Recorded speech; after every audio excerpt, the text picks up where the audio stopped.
Thank you, Mr. Chairman. Mr. Zelensky and Mr. Elias, you put duty over country, and you have come to testify today, putting your job at risk.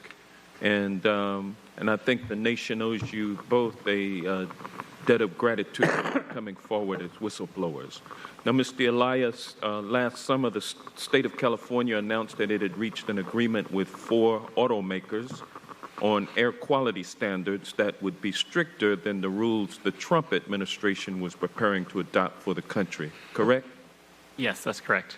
And when California announced that agreement, President Trump made clear that he did not like it, didn't he? He did criticize the agreement on Twitter, yes. And on August 20th, 2019, the New York Times reported that he was, quote, enraged by California's deal, end quote.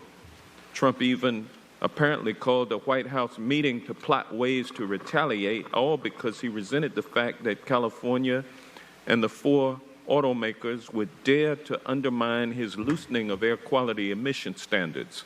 So the next day, August 21st, Trump went public and he threatened the 4 automakers, saying that these companies, quote, will be out of business, end quote, if they don't get in line. Then, the day after those tweets, August 22nd, President Trump's Justice Department followed through on that threat. That's when Assistant Attorney General Dal Rahim gave an instruction to your division to start an antitrust investigation immediately into those 4 automakers. Is that correct?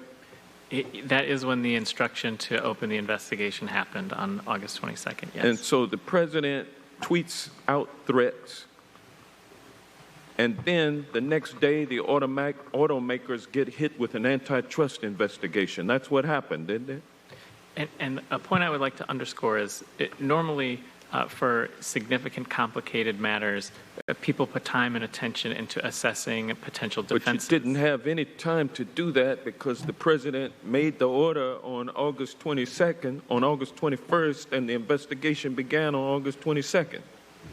There was very little time between those 2 events, yes.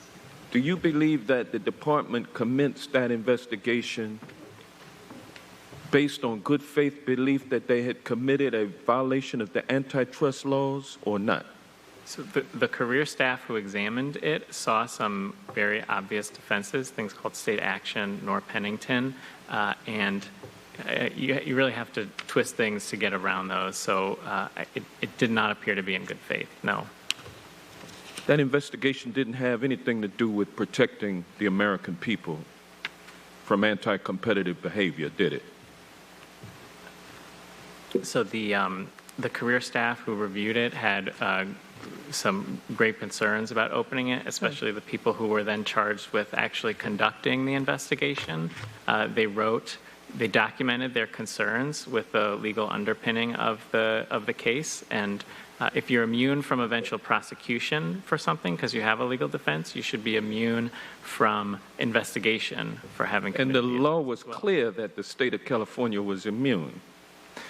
So what I describe in my complaint is how staff was not given enough time to go through and properly understand the defenses. And I wish I could give you a chance to explain more, but bottom line, it wasn't a legitimate antitrust investigation, was it? That's what my complaint alleges, yes. And if it had been, the first step would have been for the department to get with California officials and get the facts from those officials, but it never did even establish contact with California.